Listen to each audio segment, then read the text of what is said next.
Hi, this is Don Biggs from the 92-93 Binghamton Rangers. Hi, this is Brandon Buchinski. This is Grady Wittenberg, the voice of the Binghamton Senators, and you're listening to the Power Play Post Show.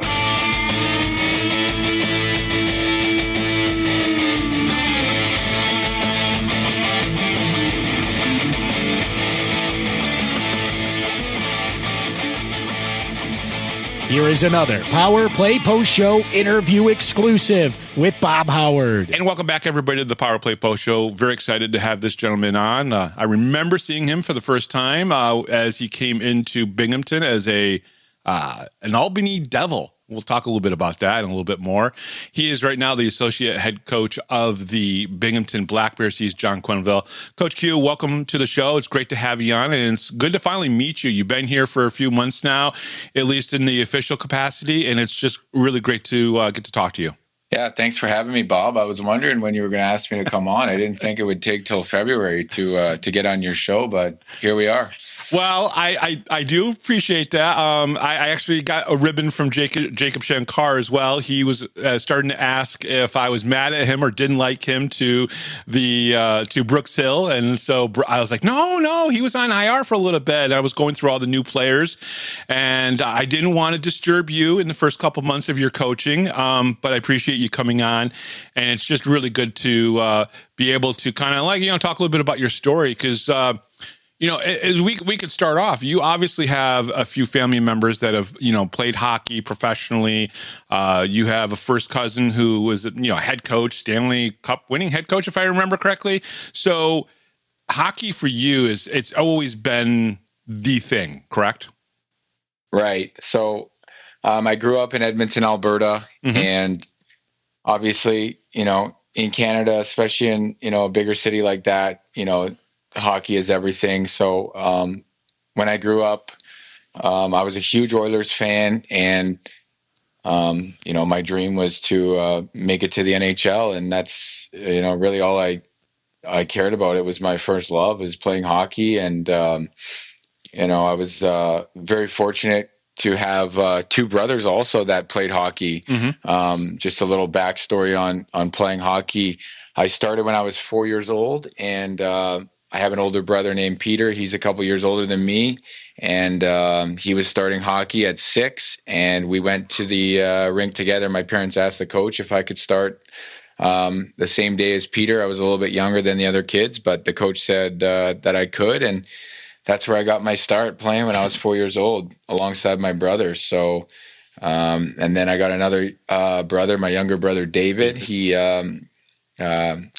still plays. Both my brothers play, actually. And, we really, really rallied around hockey our whole lives.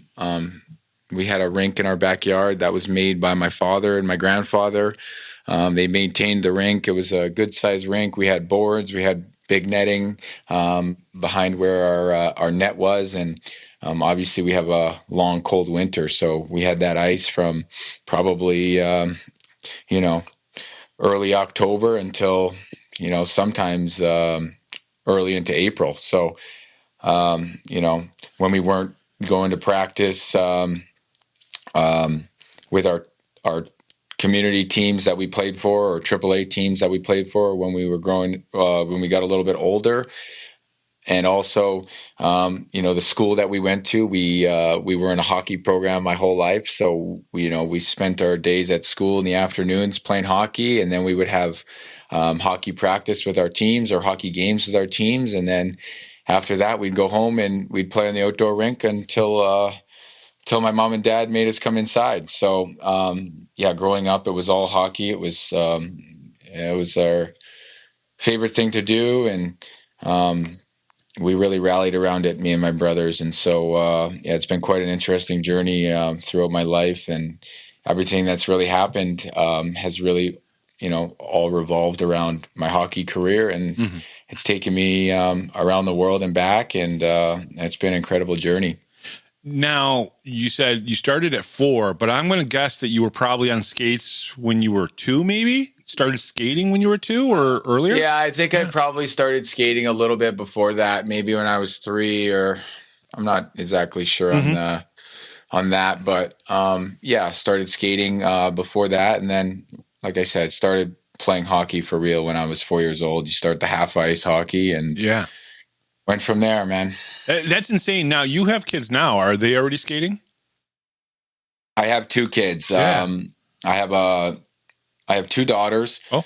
My older one is almost 3. My younger one's almost 1. So okay. So right. She's actually begging me to skate. I brought her over to the rink on her shoes a couple times. I went on the ice with her, and she loves it. It's one of the things I miss most about playing is just my daughter went to a few games last year when I was playing in Finland, and she had a good time. She doesn't know exactly what's going on, but she was definitely excited about daddy playing hockey. So that was really cool. And I keep telling her that when she gets older, I think it's, just trying to get her walking through the house and running around without getting injured.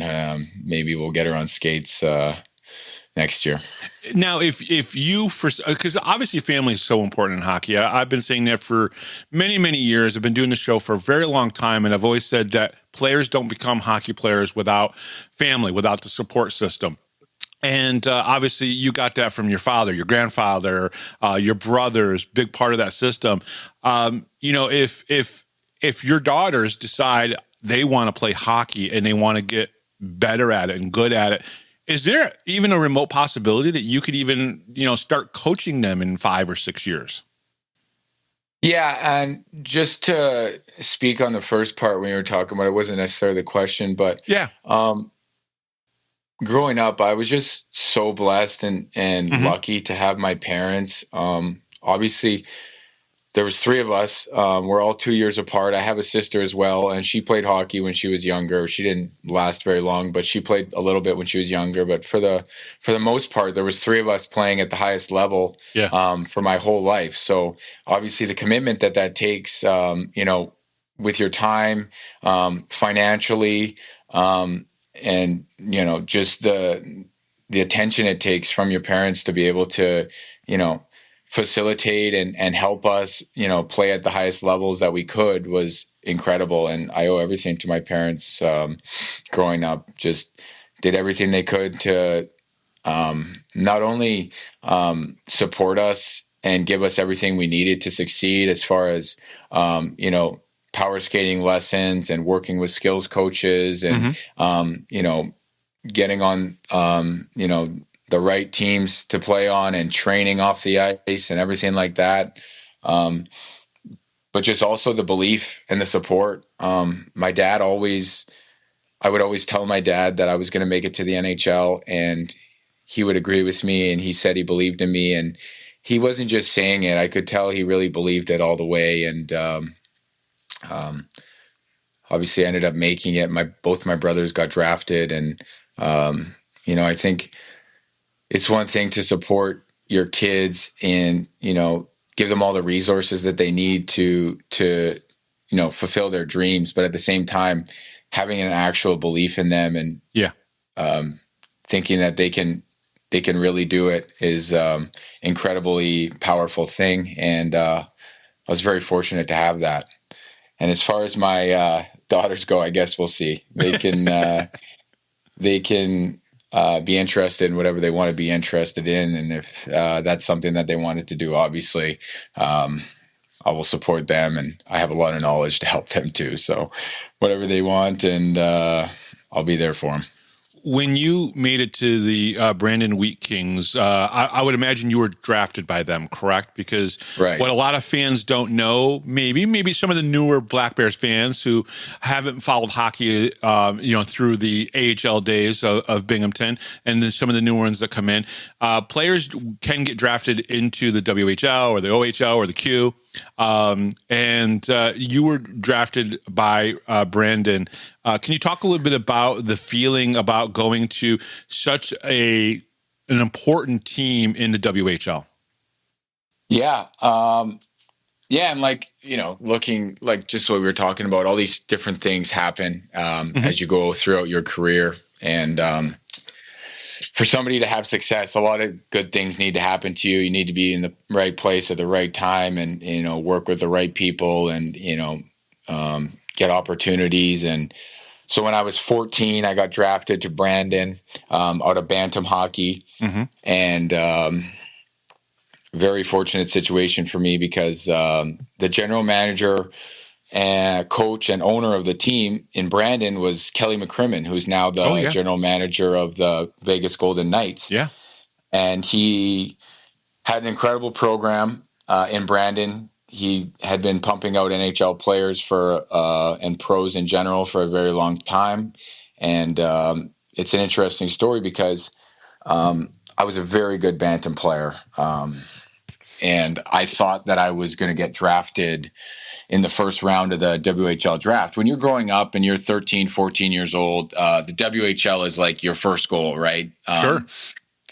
For Canadian kids, we don't think as much about college. They do a lot more now with how the rules have changed and everything like that. But playing in the WHL was the biggest deal. It was everybody's dream. Everybody wanted to make it to the WHL because then you knew if you made it to the WHL, you had a chance to keep getting better and improving and hopefully, get drafted to the NHL and then maybe be able to make it to the NHL. So it's a dream for everybody. So I was drafted by the Wheat Kings in the third round. I had expected to go in the first round. I was definitely one of the better Bantam players in Alberta. And for whatever reason, I ended up going third round to Brandon, and I was really upset with it. I wasn't expecting to go that late. I wasn't expecting to go to Brandon. It was in Manitoba. It was like one of the last teams I would have thought of. And turns out it was the best thing that could have happened for me at the time. I got drafted to a team that was a great organization. Kelly McCrimmon knew exactly how to develop players, how to develop young men. And I went there, and our first year we were in a little bit of a rebuilding phase. And then the next 3 years we had incredible teams. I think my last year we ended up having 12 draft picks or something like that. We made it to the Memorial Cup. We lost it in the Memorial Cup, but we had a really good team. We won the WHL championship the year before. We lost in the WHL finals to Kelowna. So just the team had a ton of success. I had personal success myself. It helped me to get drafted in my second year to New Jersey. So I was very fortunate the way everything worked out for me, and going to Brandon and being a part of that program for 4 years was really great for my development. And I credit a lot of the time I spent there to my career. Now, when you guys won the WHL championship, lost in the Memorial Cup, but how important was it to have that season turn out the way it did? Because one of the things that I've noticed about the Black Bears over the last couple of years, and Brant Sherwood has been really good about being able to recruit and find players. And not only does he find players, he finds players with A's or C's on their chest, or he's found guys that have already figured out how to win at whatever level they're coming out of. How important was it for you in 2015, 2016 to have that season play out the way it did for the rest of your career? Because, of course, you get drafted to the New Jersey Devils, but there has to be a learning curve. You have to know that you're good and confident and be very confident in your play, but at the same time, the affirmation is getting drafted. Yeah, so I was already drafted a couple of years prior to that. When I was 17, in my 17-year-old season in junior, I was drafted. But, Bob, at the end of the day, you always want to be a part of a winning team. Yeah. Everyone is leveled up when they play on a winning team. Everyone has more success on a winning team. That's both at the pro ranks and the junior ranks. If you have a junior team that has more success, they're going to have more players that get an opportunity to get drafted or get an NHL contract, get an AHL contract. When you're playing pro, the more success your teams have, the better ability you got to get a contract the next year, the better ability you have to move up if you're playing in the AHL. Winning breeds success for not only the team, but for individuals. Everybody wants to get winning players. You see, guys that play on losing teams, it's a lot harder to get contracts. It's a lot harder to, stay in the league for a long time, because obviously there's teams that are losing are going to have more turnover than teams that are winning. So, being a part of a winning team is extremely important for the success of individuals long term. I think you look at guys that have really good careers, and you'll probably look back in most cases and see that they were a part of winning teams at some point. Now, obviously, when you go into training camp for the New Jersey Devils that first season, at some point you're going to go down to Albany and play there. I like the arena in Albany. I wish the fan support was a little bit better than it ever really was. Back in the 90s when they won the Calder Cup, they had some fan support, but it kind of it dwindled over the years. And obviously, you were there for the last season, I believe it was, in Albany. Can you talk a little bit about training camp, going to like your first pro training camp with the New Jersey Devils, and then going back and having to play in Albany? Yeah, so my first training camp was actually before my 18-year-old season. So The year after you get drafted, the way the rules were before in Canada, if you're playing major junior hockey, you couldn't turn pro until after your 19-year-old season. Yes. So I was drafted as a 17-year-old, and then the training camp the next season before my junior year started was my first NHL training camp. Awesome. And at that training camp, the Devils were still a little bit of their old regime. They had Martin Brodeur, Patrick Eliash, Travis Zajac, Jaromir Jagr, some big-time legends of the game. And it was quite a amazing experience for me. I actually did very well at that training camp. I stayed a long time. I was one of the later cuts before I went back to junior. And it gave me a ton of confidence. I felt a lot better even than I thought I would. I went in with a lot of confidence, and then felt great about how I did against guys who were, professional hockey players, guys who have been playing pro hockey for a long time, bigger, stronger, faster. And I held my own. I felt really good about it. So when I went back to junior, I had a ton of confidence come to me, and it was a really great experience. So that was my first camp. The next one would have been after my next season, my 18-year-old season, and then my 19-year-old season, like 19-year-old 20 is when I actually went to my first training camp where I could turn pro. The only other way I could have played is what would have been if I made the Devils. If I would have made the Devils my 18-year-old and 19-year-old years, then I would have been able to stay and play pro. But they sent me back, wanted me to continue to develop in junior, and that was a good thing. But those are good experiences, though, right? For junior players to be able to go and do that. I do remember the rule was you couldn't go and play in the AHL. You couldn't turn pro and be in the AHL, which I don't know if that rule's changed. Since. It has now. It has? Because guys are able to go from major junior to play college, and basically you can go anywhere. But that would have been actually beneficial for me. Just playing against pros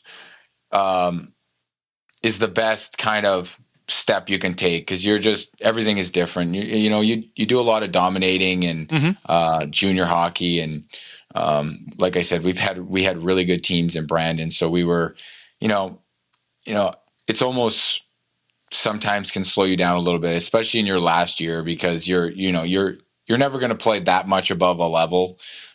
For most guys, you're gonna dummy down a little bit to play more towards the level that you're at. And, those training camp experiences are fantastic because you're playing against pro hockey players, guys that are better than you. And you kind of are able to find the best in yourself and improve quickly because you're finding a gear that you haven't really needed to get to before. And those experiences were really great.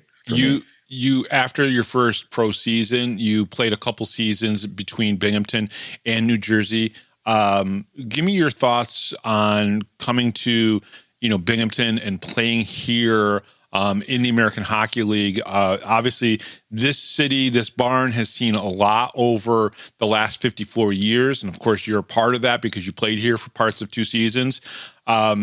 And I was actually surprised a couple years ago when Brant said to me, he goes, "Oh yeah, we've got Q coming in during training camp. He's helping out a little bit, skating with the boys, got to keep it under wraps." But he wanted to let me know. And I was like, wait, John Quenneville? And he's like, "Yeah." And I'm like, "Oh, that's pretty awesome." So was it about Binghamton that when you got here that you were able to say, this is a place where I can have a family, where I can be here and play, because not everybody does that.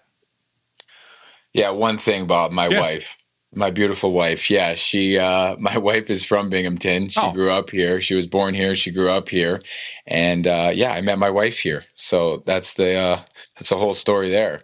I had a great time. So my first year I was in Albany. It was a really good season. I actually I think I played 10 games maybe 12. in New Jersey that year, which was a really good 12 games. Okay. Yep. So that was a really good experience. I got my first taste of the NHL. I had a great season in the minors. Do you still remember your first goal in the NHL?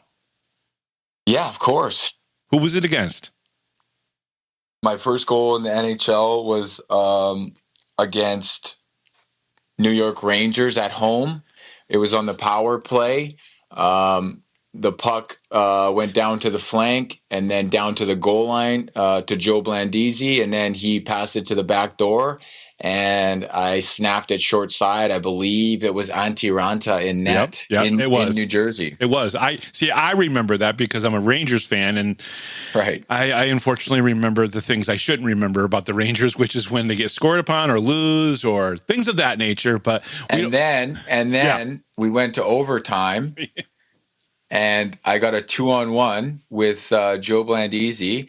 I cut the middle. I went to the right side. I sauced it over the stick. He grabbed it and then tucked it in on the backhand, and we won the game. So you had the primary assist on the game-winning goal. You bet. Well, you know what? I think this interview has been fun. Let's move. No, I'm just kidding.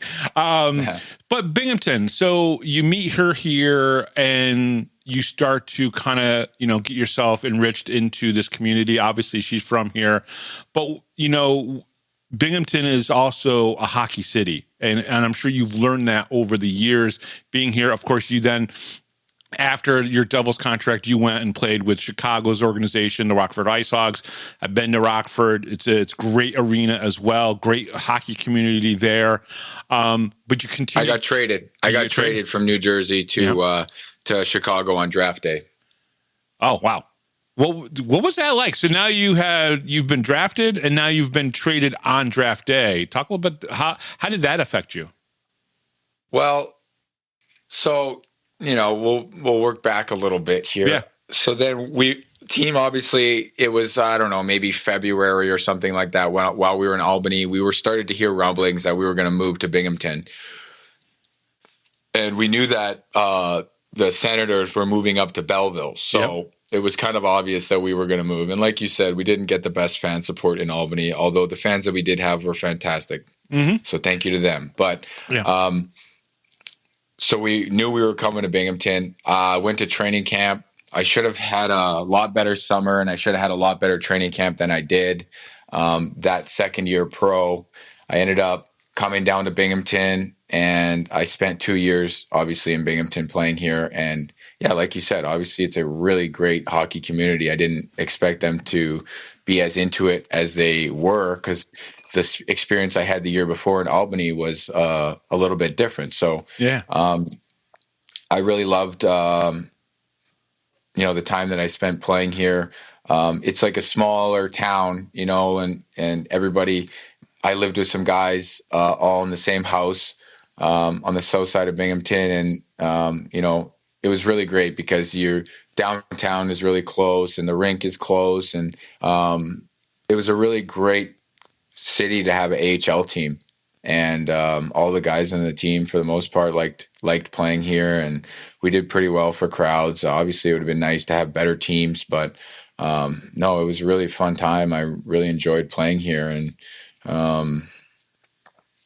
it's just a hockey town, obviously. I mean, our teams had a ton of success here. I'm talking about the Black Bears, and I think a lot of that has to do with how much support we've had. But in general, people love hockey here, and having a winning team just kind of pushes the fans to want to come even more. And I'm glad we can, have a winning team, and it's very exciting. And we have amazing support, and our fans are incredible. So that part of it's been awesome. I mean, so since the team's, moved to become the Black Bears, it's really opened my eyes.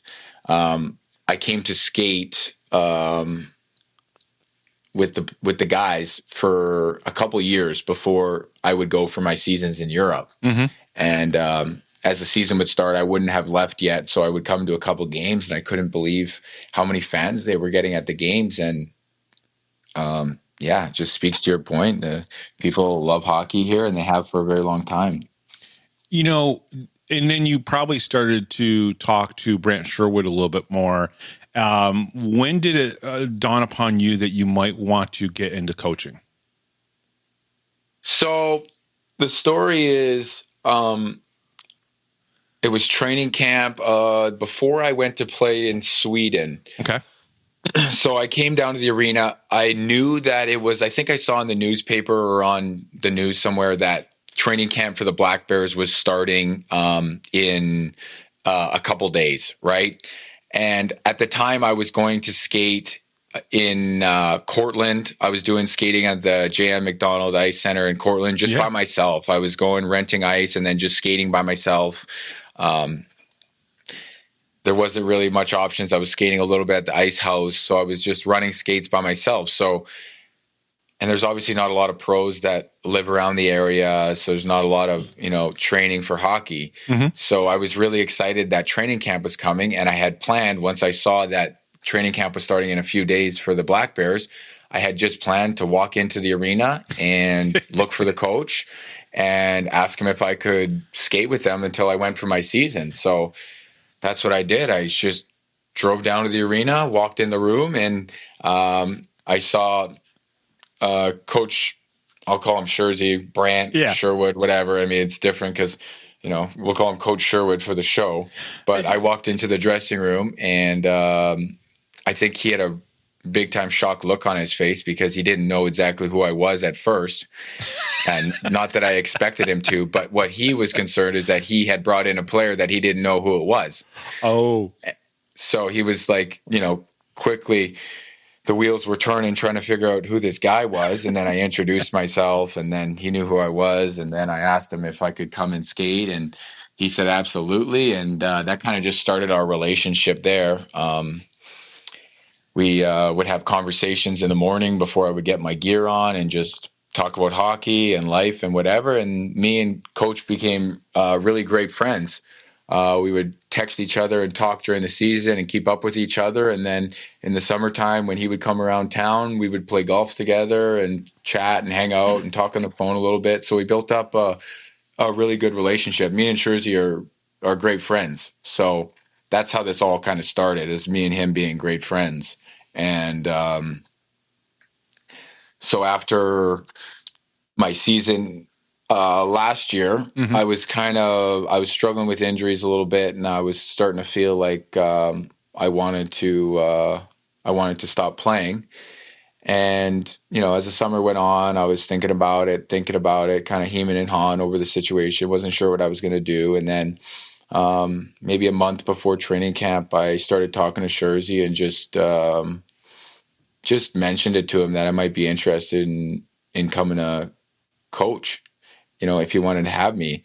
And he was excited about that. So we had talked a little bit more and more and more. And then we worked something out, and super happy it worked out. Then I decided I was going to do it, and it's been an awesome time. I've enjoyed every day. I heard the negotiations with Andreas was hard. Was he a tough person to negotiate with for your contract? I don't know, man. It was fine. It was good? It was all right? All right. It was all right. Now I'm going to get a message from Andreas going, what are you talking about? But it's all good. I have a great relationship with Andreas. When you made the decision to start coaching, and we heard about it, and I was like, wait a second here, a guy with 42 games in the NHL, played high level hockey in juniors and overseas, is going to come in here. I said this was going to be one of the best things for single A hockey, right? Because this is where you're starting off your coaching career, and you can build up from here. And if you decide to coach in the NHL someday, you can work your way there. What did you think about coming in and then starting coaching in a single A hockey environment? Yeah, Binghamton's great. It's a great hockey market. The team had obviously had some success, and you might have been a part of that a little bit, being here, help training with the guys the couple of years beforehand. But when it came down to it, making your decision, you might have, with your name, don't take this the wrong way, with your name, you might have been able to go to the ECHL or the AHL and possibly get. And I just wanted to see if I was interested in being on the other side of the game, not as a player, right? Mm-hmm. And the opportunity just kind of fell right into my lap. Like I said, I have a really good relationship with Schurzy. We're great friends. And that was the first part. The second part is the team's here in Binghamton. Yeah. My wife's from here. My in-laws live here. My wife is extremely close with her parents, and they're amazing people. And obviously it's an opportunity for us to be around them all the time, and my kids to be able to spend time with their grandparents. And so, getting the opportunity to stay around here was exactly what I was, hoping for. And the relationship with Coach, that's another big one. And the other thing is, having an opportunity to come in and be a coach. Like you said, I could have gone maybe potentially and try to be a video coach, or started, with a lesser role at maybe a higher level. But the nice part about this opportunity, Bob, was just that, I can have some autonomy, and I can have an opinion, and I can, really help the team in a way that I feel is right, and what I feel is what's best for the team. I felt like coming here and using my knowledge and learning how to coach and learning how to teach players and how to deal with people from a coaches to players standpoint, as opposed to the opposite opposite direction, was just great. It was an opportunity to use my voice and have it be heard at the same time, and have my ideas and be able to implement my ideas. And that's all credit to Coach.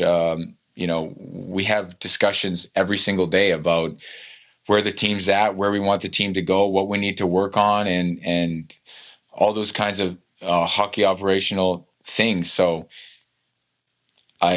big thanks to Coach for, giving me the opportunity to, have a lot of input and try to help the team and make my opinions, count. So that's another part of it that was just great about it, is not only did I get to start coaching, I got to learn about how to coach and what to do, but, not just from a point of using my ears and listening and learning stuff, but also implementing things myself and seeing trial and error and seeing, what's working, what isn't, and, having some say in what's going on. And that was important to me. And I'm really happy about, how that's gone. Has coaching or getting into coaching been an easier or tougher process than you thought it would be? That's a good question. I think probably a mix of both, right? Like the nice part is that you just, rely on all the knowledge and, experiences that you've had.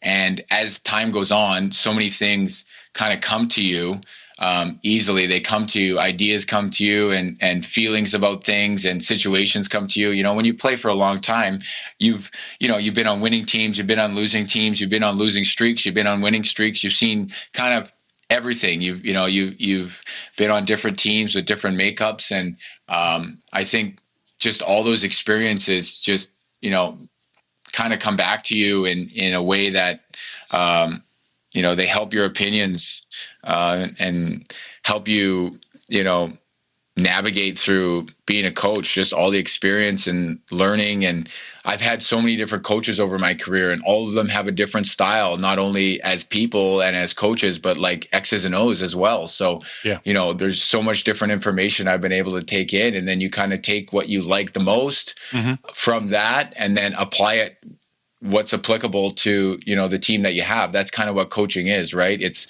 try to get the most out of the group that you have and figuring out what's the best way to make this group successful based on what we have, in the room as far as, players and people. Do you think that with you've been in NHL locker rooms, you've been around NHL caliber coaches, do you think that you've learned certain aspects about how to get to that point based on those experiences of your own that you can help apply to players at this level to get them to the next level? Yeah, absolutely. I mean, it's both just, motivationally and, we'll call it systematically, right? Because I think a big thing of coaching nowadays is you got to know the X's and O's, and then you also got to know the Johnnies and Joes. Okay. You know what I mean? And I think the way people are now, everybody wants to know the why. They want to know why we're doing this. Why does this make us better? Why do you think this is what's going to make us a better team? Why do you think this is what we need to do on the power play? So having a deep understanding of the X's and O's of the game, I think, is really important because it gives you an opportunity to be able to explain things to people and make them see why you're telling them to do that. Because if you give them, reasons for why you're going to, make the decisions that you're making or reasons why you're implementing the system that you're implementing, it makes them believe, and it puts them in a spot where they, they believe what they're doing is right, and it puts them in a good spot to go out and try to work their hardest to make that work and execute, the plan that you're trying to put in front of them. This season, the team obviously has had a great start to the season. There's about 18 games left. It seems like to me that even when a team is on an 18-game winning streak or a 15-game like you guys were, there's always still the little things, the little details that can be worked on. I was at practice earlier today as we're recording this here on Tuesday, watched you guys do a lot of 2-on-1s and breakouts from one zone to another. You and Brant probably still see a lot of things that you guys can work on, even when the team is very successful. Like we just watched you guys win 2 games, 5-0 shutouts. I have a feeling that you and Brant still think, well, we could probably, score a couple more goals here and there, that we missed, an opportunity or two. It's hard for sometimes fans to go and see that they need to work on this or work on that. But for you and Brant, that is something you're constantly looking at. Yeah, that's what we do. We don't stop working no matter what. If we're winning games, we're losing games. Nothing changes for me and Jersey. We're all about evaluating what's going on and then making a plan. It's all about trying to improve as the season goes on, Bob. So, doesn't matter where you're at in the standings or how things have been going lately. The goal is to always try to continue to improve as you get closer towards the end of the season and the playoffs. You're always trying to build. And at the end of the day, we've been going all season long. The expectations are in place. Guys know what we expect. Guys know the systems. At this point, it's all about habits and details. So we're always tinkering and, reminding and, pushing forward on reminding guys about habits and details and the right way to play. And I think when you have a team that's as skilled as ours, there's a lot of things that we don't, we kind of take our hands off the wheel on because we have a ton of talent. Let's be honest. We have a group of really good players, guys that are able to score, guys that are able to, defend without us needing to tell those things to them. But, there's always things in the game, habits and details, things that are going to make you, better or worse more than anything else. Right. So, playing with structure, habits, details. These are the things that are going to make you better. Even if it's 1% better over the course of a week, 2% better over the course of a month, whatever it is. Always trying to hammer down the small things in the game that, turn out to give you big success in the end. So, that's our focus. Obviously, we've already played 38 games. We got a lot to work with. So for us, as coaches, we're continuing to evaluate, where we need to work and what we need to not work on. I always say to Schurzy, the players determine everything. The coaches, we don't determine anything. The players tell us what we need to do. The players tell us what schedule we need to have, all based on how they're playing, how they're practicing, and everything like that. So, everything is basically up to them. We're just kind of facilitators, and, it's our job to recognize, where we need to work, where we need to, lay off. And I think having a good feel for that is an important part of coaching. You obviously very skilled team, top to bottom, rookies, second year, third year, even eighth year forwards. Was there a guy that when you started watching some of these games that kind of surprised you and was like, wow, this is what the single A skill level has gotten to. It's reached new levels, especially in the 5 years that I've watched the Black Bears. I can't tell you how much the skill level has improved. But is there a guy in the team that just kind of surprises you game in, game out, that you're like, wow, he's got it. He's doing the right things? Yeah, I mean, obviously I'm going to start off at the top. I mean, we have to talk about what kind of season Stubbs has had. Yeah, great. Obviously I knew he was a good player coming in, and I had watched some games of him playing before, but he's exceeded all expectations this year. And not just on the points. Like, of course, it's important if you're, a top player in the league to produce and contribute offensively. But right. The thing that I'm so impressed with Stubbs is just his overall game, how he plays, how he shows up. He leads by example every time he plays. He hunts the puck ferociously. Mm-hmm. He has a good stick. He does a great job for us on the penalty kill. He plays physical. He has pace to his game.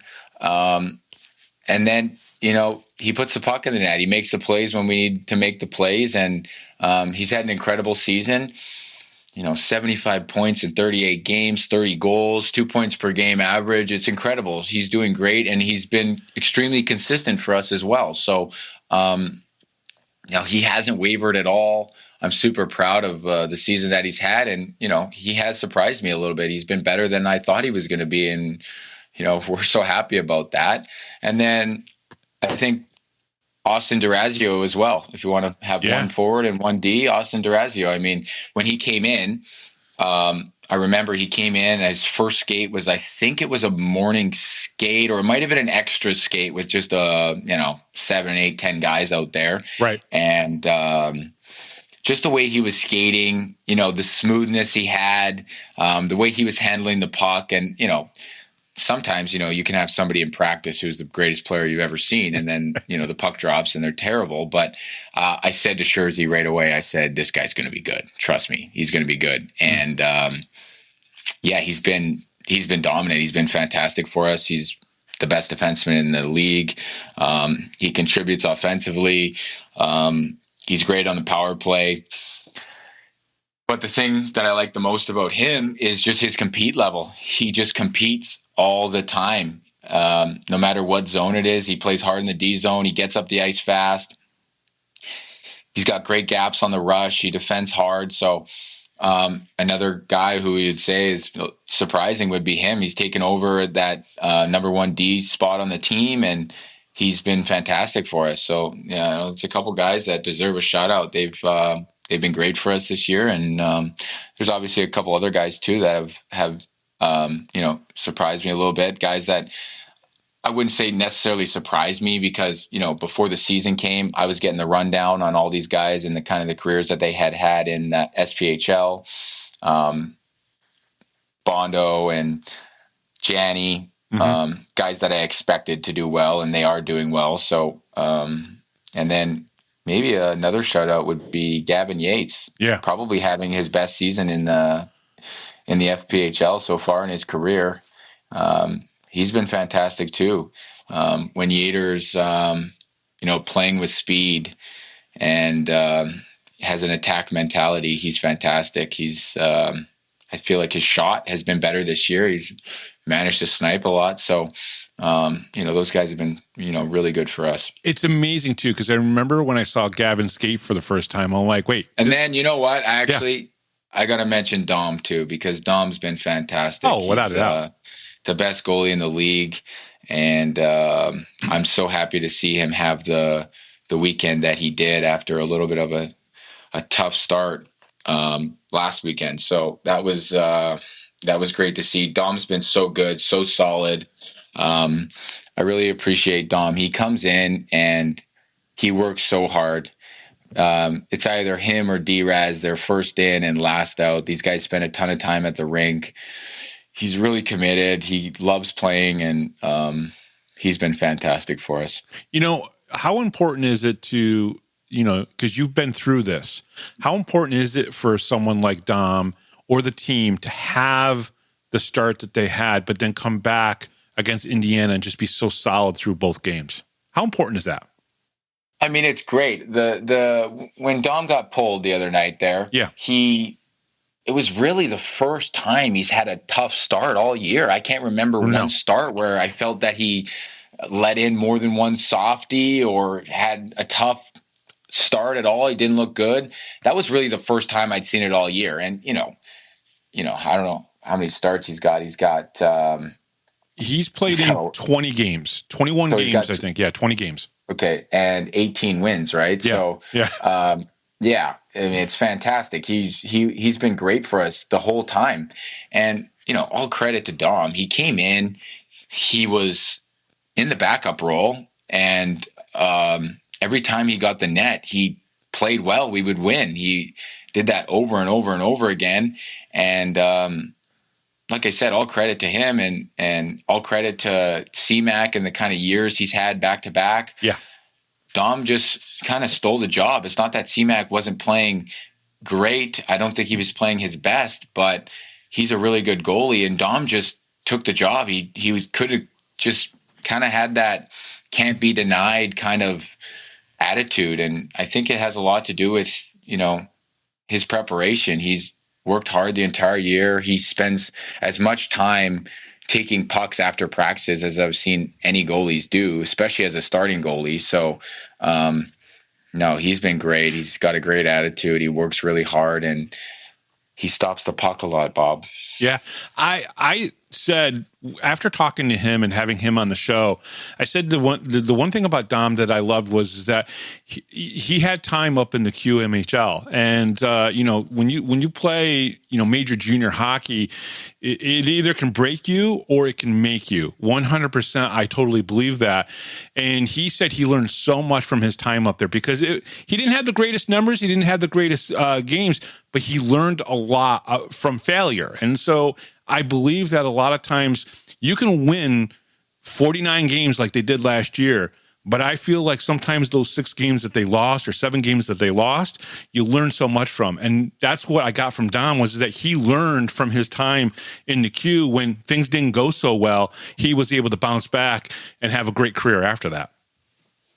Absolutely. And we saw that this weekend. He had a tough start, and it was a little bit shocking for everybody because we hadn't seen it before, and he just bounced back and had a great weekend and didn't allow a goal, made plenty of stops on grade A chances. So yeah, super proud of his performance. He's doing great. Coach Q, before we let you go, let's talk a little bit about the upcoming opponents, a very physical team in the Port Huron Prowlers.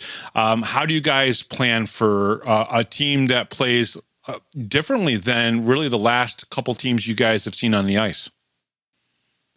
Yeah, I think, the first thing, Bob, is especially with the kind of team we have, I think it's always got to be about us, right? The main thing is us and our team. And going back to focusing on habits and details and the things that make us successful. There's a lot of things that we do that we don't need to talk about with the guys because it's stuff that we know and we're good at. And but for us, it's all about habits and details and playing the right way all the time. Port Huron is, a physical team. I think when we play against them, I think the focus is to, play between the whistles, focus on ourselves, focus on playing hard without going over the edge. I think every time we play against them, they're trying to get us off our game. Mm-hmm. They're trying to annoy us. And, the Saturday that we lost up there, I think that's exactly what happened. We just got caught up in their stuff, and it derailed us. We spent too much time worried about the refs, worried about, the things that they were doing and not worried about us. So for us, it's all about, having good starts, playing hard, playing fast, hunting the puck. And, usually they take a lot of penalties. So, our special teams has been good all year. So, having our power play ready to go, ready to, take advantage of the opportunity and, having discipline ourselves to stay out of the box and focus on staying on the ice and trying to play as much 5-on-5 as we can. And I think if we do that, we'll be fine. We'll have success. And it does not hurt that the captain, Tyson Kirkby, has come back from his little stint up in Roanoke. Saw him in practice today as well. I think that's also something that will kind of help you guys just going into this weekend. Absolutely. Very happy to have Kirk's back. I hope he's rejuvenated and refreshed and ready to go. We know what his ceiling is, right? We've seen it before. He had an amazing season last year.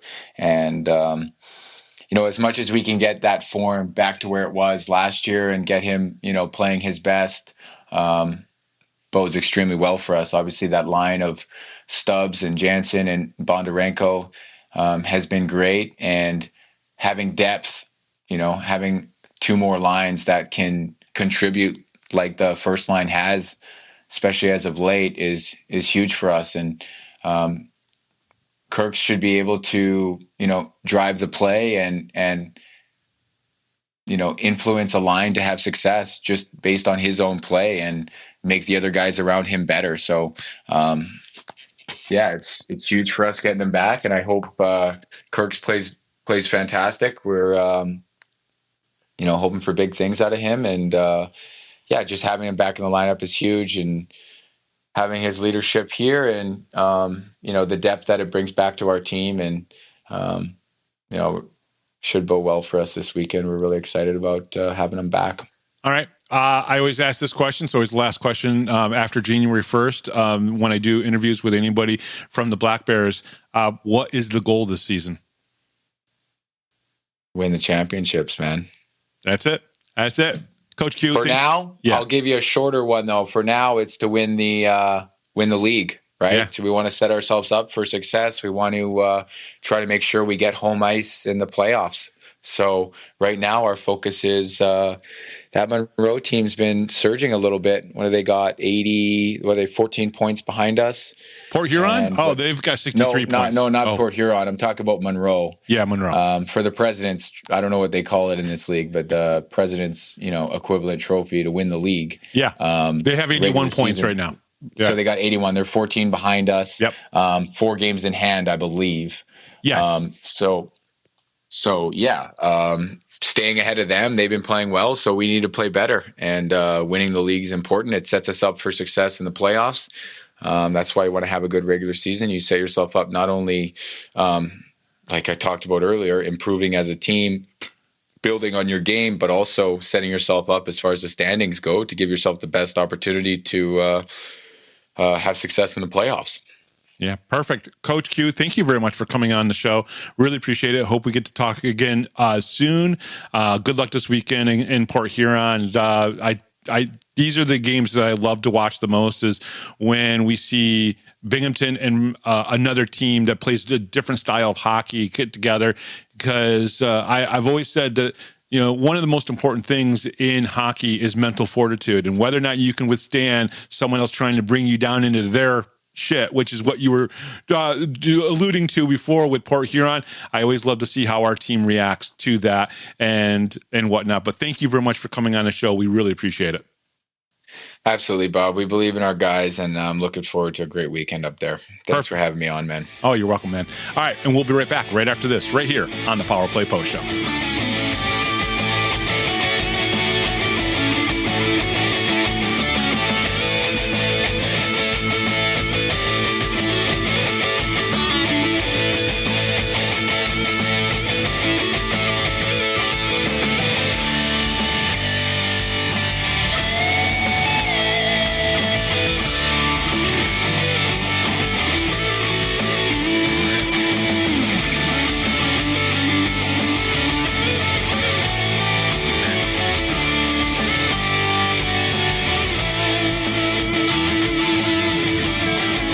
Thanks for listening to this edition of the Power Play Post Show. Be sure to tune in next week to the Box Studios Radio Network for all the latest Black Bears news and interviews from around minor league hockey. The Power Play Post Show would like to thank John Patitucci for all the music you hear on the show. You've been listening to the Power Play Post Show.